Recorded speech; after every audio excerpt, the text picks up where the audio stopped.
Parasites, bacteria, synthetic chemicals, heavy metals, viruses.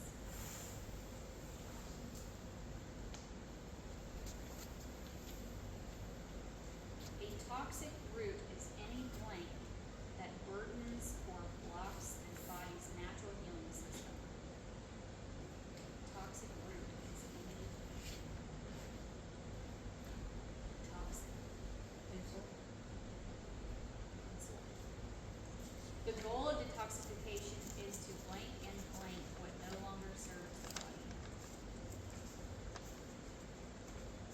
What do you think? Capture and remove. Catch and release. Catch and release, baby. Yeah. Release to the outside. Yeah. Right? Okay, talk about that. Okay, so to detox safely, we have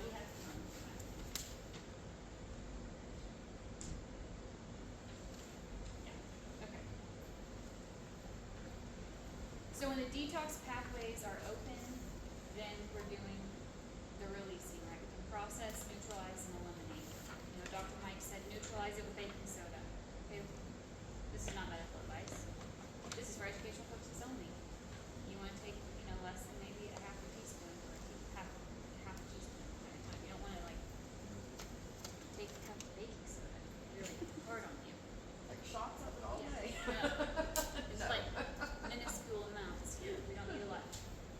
That same chemical is made by your kidneys. Yes. Sodium bicarbonate. When pathways are blocked, then toxins get recirculated, reabsorbed, and stored. So the body stores toxins to keep them out of circulation. This is a temporary safety mechanism until the body can safely process them.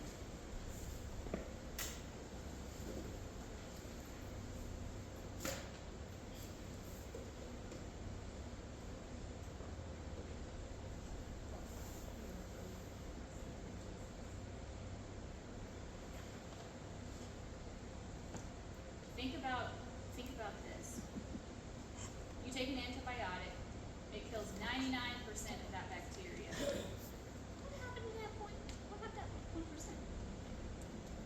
It's still there. And it's really strong now. It's hiding in your body. It's found a dark, shady corner where it's hiding out, where you don't get flow. So if you're not getting blood flow to that area or oxygen, that's where that bacteria is hanging out. That's where that virus or whatever is hanging out. Sarah, can you a little more volume in your voice? So think for a second right now, where are your detox pathways sluggish or overburdened? What simple actions can you think of that could open up those pathways or reduce the burden? Are you only peeing 3 times a day? Are you only pooping once a week? That's not normal. You should poop once a day. Sometimes not pooping every day is an emotional thing, or you're holding in emotions. It could be lots of things. It could be that you're dehydrated and that's why, I don't know. But think about, where is this relevant to your health? Okay, I'm going to pass around. First of all, any questions? I kind of flew through that because I have a lot to cover. I'm sorry. Does this make sense? I'm getting to capitalize on all the incredible teaching that's already happened for the last 2 days. But I'm really hoping to drive it in there to make this lasting knowledge for all of you. In the body, the remaining 1% can multiply or mutate when detox pathways are blocked or when the immune system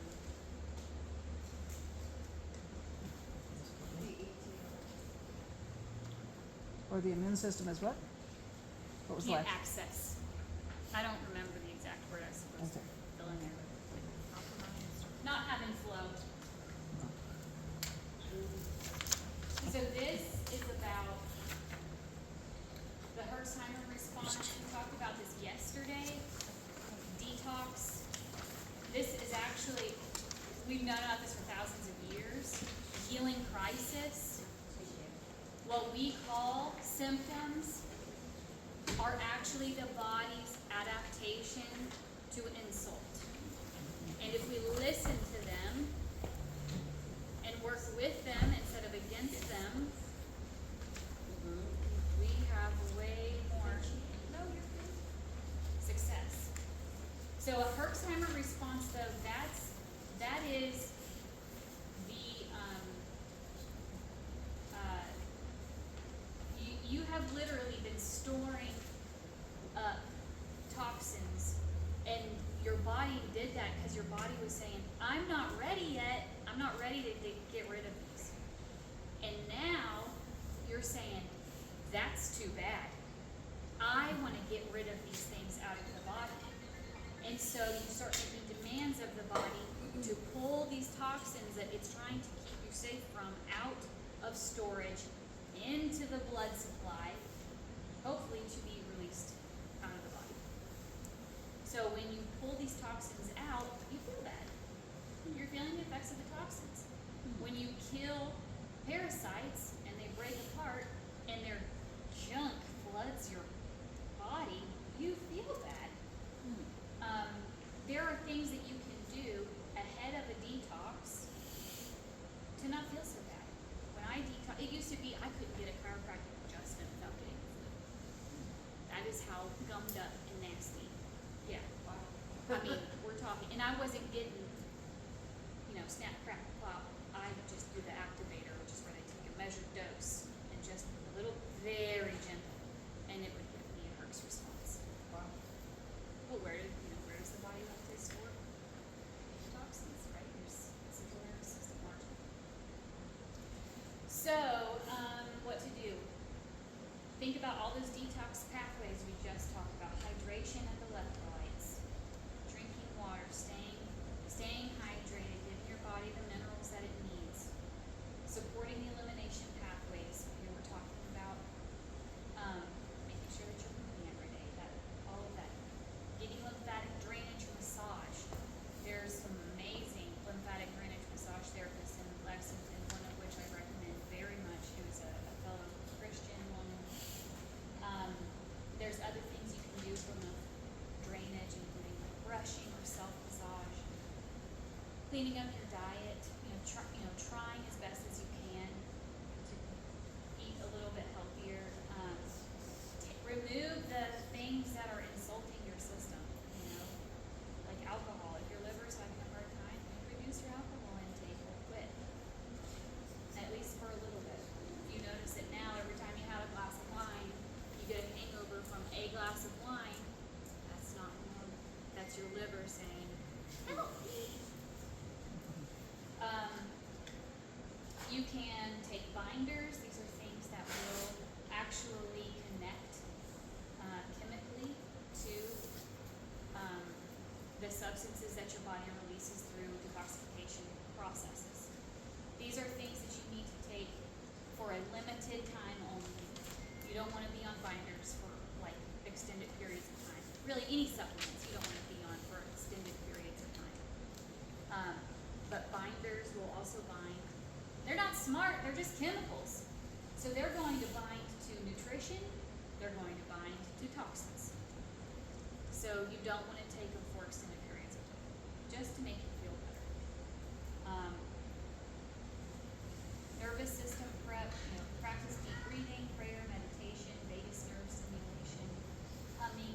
All of those are awesome ways to prep your central nervous system. More tips, start slow. Gradually work up, especially if you start onto a detox program and you're like, oh my gosh, I feel like I just got hit by a truck.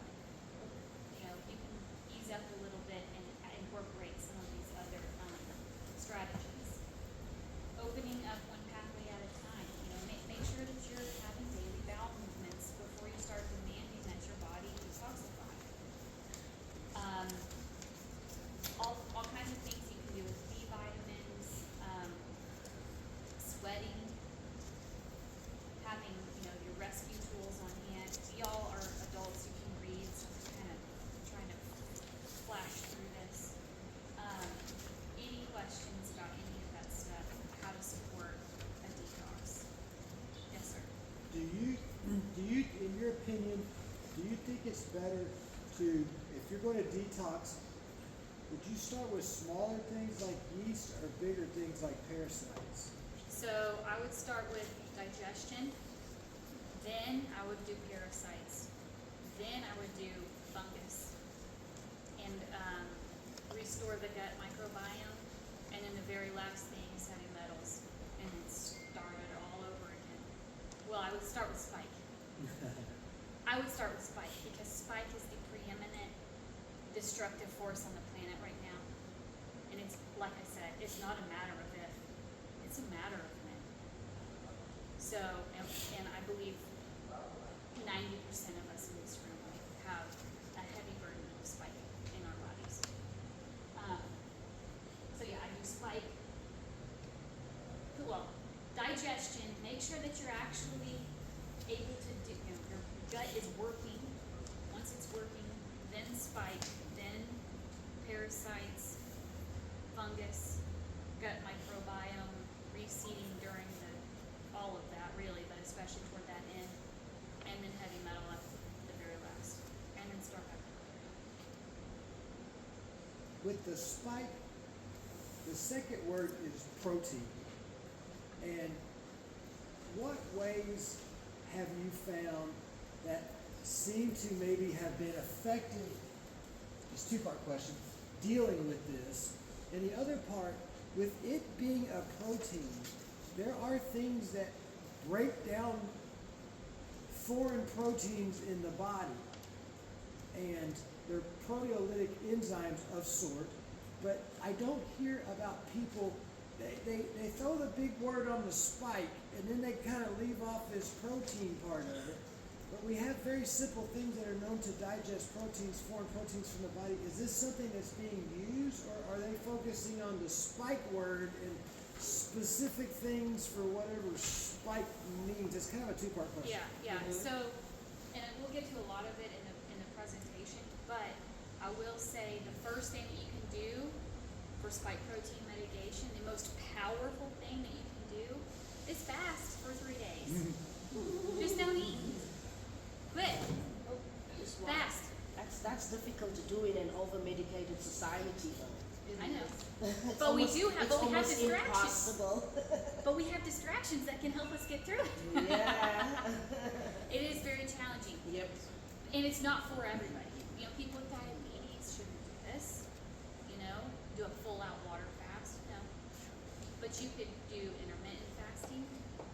You can work up to being able to fast. But here's why it works.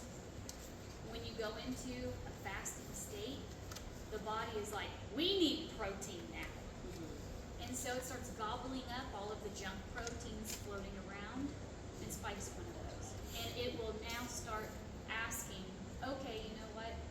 We can get some of this stuff out and use it and burn it for fuel.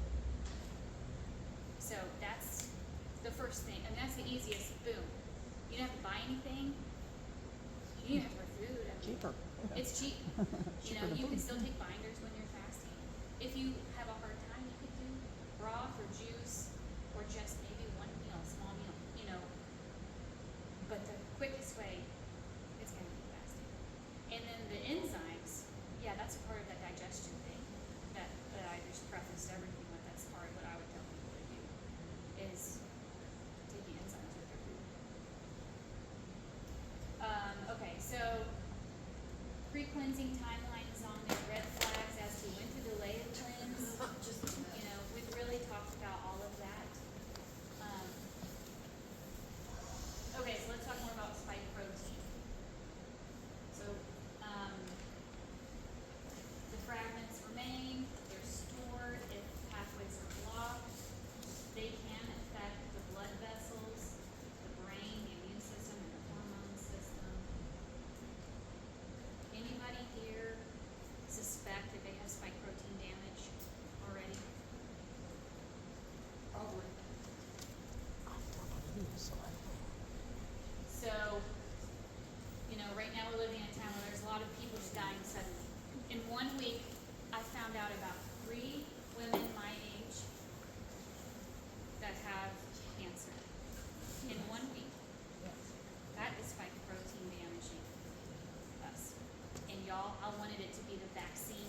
I wanted it to be the vaccine so bad. Because I didn't take that shot. It's not the vaccine, Mom. It's the spike protein itself. Now the vaccine's like Miracle Grow. But it's the spike protein itself. It screws up. It just screws up everything in the system. Spike protein crosses the blood-brain barrier. Anybody here having some glitching going on? Anybody here notice everybody's having glitches when they're talking to you? They repeat themselves. They ask you the same questions that they already asked you here recently. Anybody having some memory fog, brain I fog? thought it was because I was getting, oh, this is really good news. I can't reverse the clock, but we might be able to reverse the spike. Okay, this is a beautiful diagram I have to credit medicinals with, and they have credited it to Doctors Subramaniam. It's an Indian name. Anyway, this is how your body gobbles up viruses. Okay, this is the process called autophagy. Your body has a way to do all of to take cells that don't belong, gobble them up, and get rid of them. Okay, it can do that with spike protein. It's gobbling it up, and I'm just gonna have to skip over this. We'll not get through this one. What's glitching? Losing your words mid-sentence, feeling like your brain skips or stalls. This is central nervous system inflammation. Okay? It's not gonna get better unless you try to make it better. It's gonna get worse. If detox exits are blocked, then your body's going to store the toxins to protect your vital organs. Okay, I can't emphasize it enough. We talked a little bit about this with your question. Safe detox sequencing foundations. Correct the foundations first, like what Colleen was talking about. Hydration, minerals, moving, being mobile, breath work, gentle sweat, putting your feet on the ground, getting sunshine. Those are huge, and those are the hardest thing you probably have to do because that's your lifestyle. That means you no longer get up and push the coffee pot start button and scroll on your phone for 20 minutes or whatever. This is like you get out of bed, you walk outside, and you look at the sun. It's a different way of living. It's hard. You need coaches. You need Colleen to help you to learn how to do this. Spike protein detox and mitochondrial repair, parasite clearing, and terrain work. Terrain is just the whole environment, right? Your whole environment, your body, your home, your lifestyle, delivering things important heavy metals lifestyle. Do you need support? Just reflect for a second. Are any of these things going on? Lower stamina, shortness of breath, having this weird symptoms where your heart just starts going like 1,000 miles an hour and then slows down. You feel faint when you stand up, having this like what they call hot symptoms, which are really just called autonomic dysreflexia. It's just a broad net to say your central nervous system is not able to function correctly.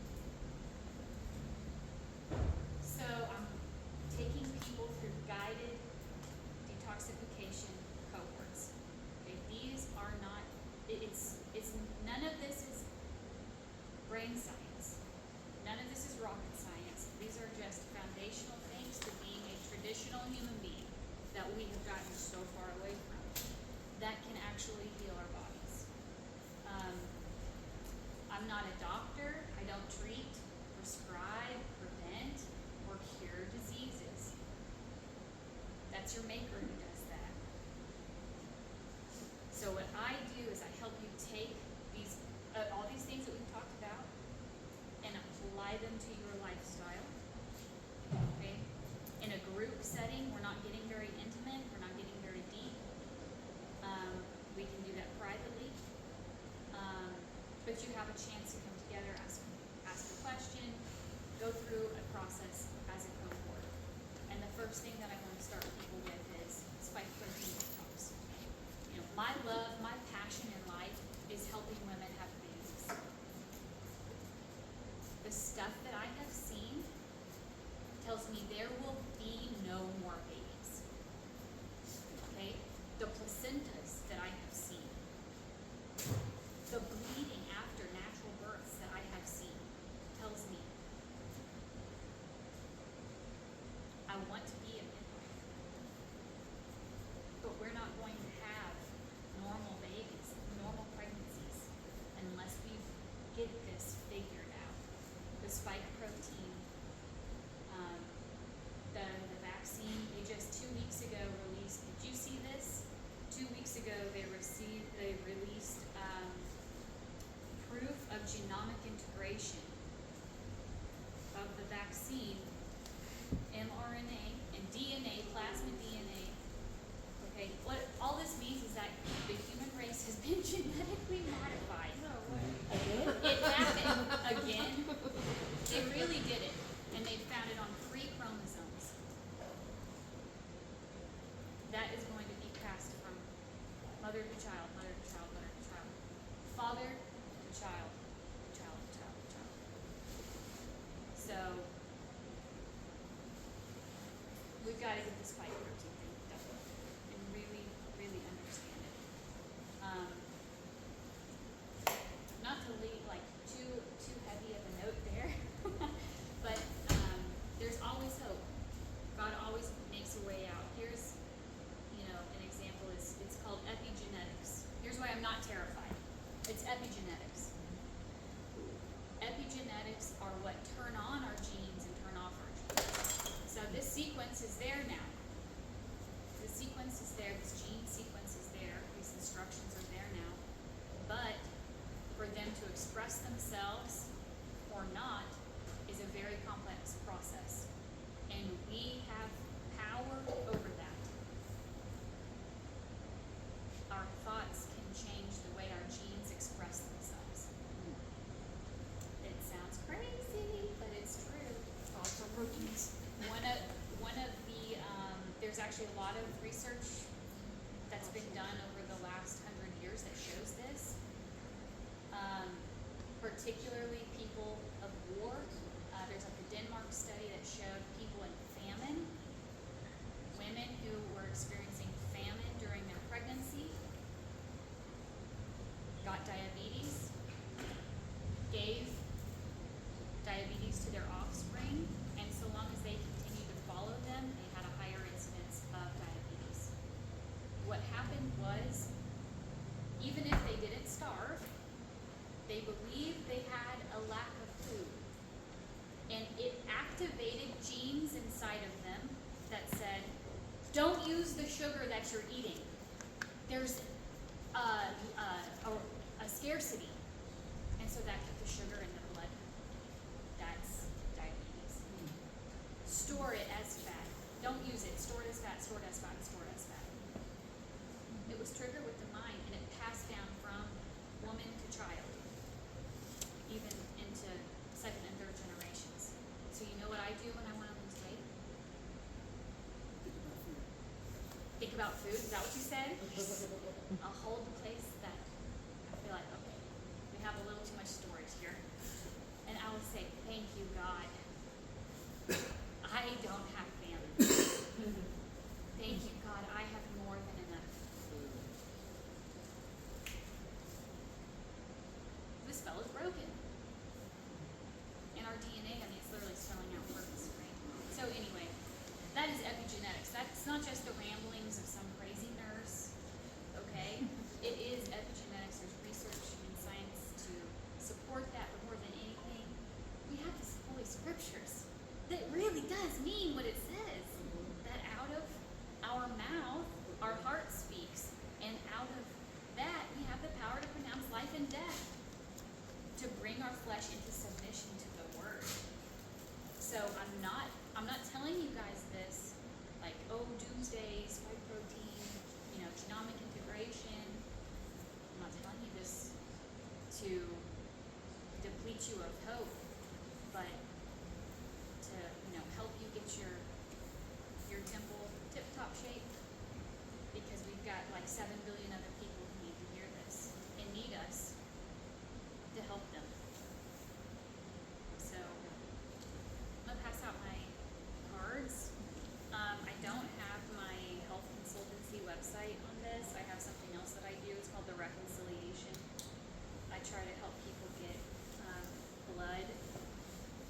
first of all, prevent the need for blood transfusions. And if like we can't heal the anemia, then try to get you safer blood donors. They're not screening the blood supply for spike protein. They're not screening. On the back table, I've got one research article, that goes in, it's just a compilation of research that shows all of the different diseases we know already that are made worse or started by spike protein. And we are not checking the blood supply for it. How do we know if we have it, if we have stuff? So if you want to work with me, I can get you testing. If you want to see if you have been shed upon to the point where you have the genomic integration of the vaccine into your blood, there's a test for that. There's tests to quantify how much spike protein you have. People like that. It's fun. I like science. You don't have to do those things. You can just detox with spike. What percentage of the population has spike protein, whether from infection or vaccination? I think it's 90%. How do we Maybe find 80. any clean blood then? So it's not just a matter of finding clean blood, it'd be a matter of filtering clean blood. Okay, so it's being filtered, there's technology They are for that? not doing that, but there is technology to do that you can have done to your own body. And there's products too that can help. My first and foremost imperative in the legislation that I've drafted that has got the eye of Sauron on me, if y'all don't mind, pray for me, okay? The bloodmongers don't like me saying this, but first and foremost, don't get a blood transfusion. You don't want someone else's blood in your body. You know it's strictly forbidden to imbibe blood in the book, the Bible. We're not supposed to take on somebody else's blood. I'm not saying that, oh, you're in danger of hell if you do that, but there are natural ramifications. You know, they don't even test the blood supply for Epstein-Barr virus. Right. They, like, what we think is like, oh, it's safe. Relative. There's evidence to show that if they would just take simple steps to prevent a blood transfusion, the people are better off. Duh. It's called bloodless medicine and surgery. It's a whole subset specialty of medicine. It should be law. It should be law. Everybody is offered these things to prevent a transfusion. It goes back to figuring out the root cause of it, because anemia is just another symptom of some root cause. Yep. And you know, Unless you have a traumatic injury, of course, then the root cause is pretty obvious. well, and that's what the book says, right? Yeah. A broken spirit dries the bones. Where's your blood made? In the marrow. Dried the bone. How'd they know that those thousands of years ago? Crazy. But anyways, so that's the work that I do on the blood supply is this website. I don't have a website up yet for what I'm doing with the detoxing and health consultancy, but it's a program we work through. I sell things at wholesale cost. Okay? I don't want to make money on selling you a supplement. I want to make money on you trusting me and working with me. I don't want to make money selling you a lab test. I don't want to have any incentive, because here's the thing, my heart is pure, my heart is so pure for this, but I'm an animal. And animals work based on incentive. And I don't want any incentive to tell you to do something. I don't tell anybody to do anything. To give you a recommendation to consider that I may, profit from. I would rather that you just give that money to me up front, straight up.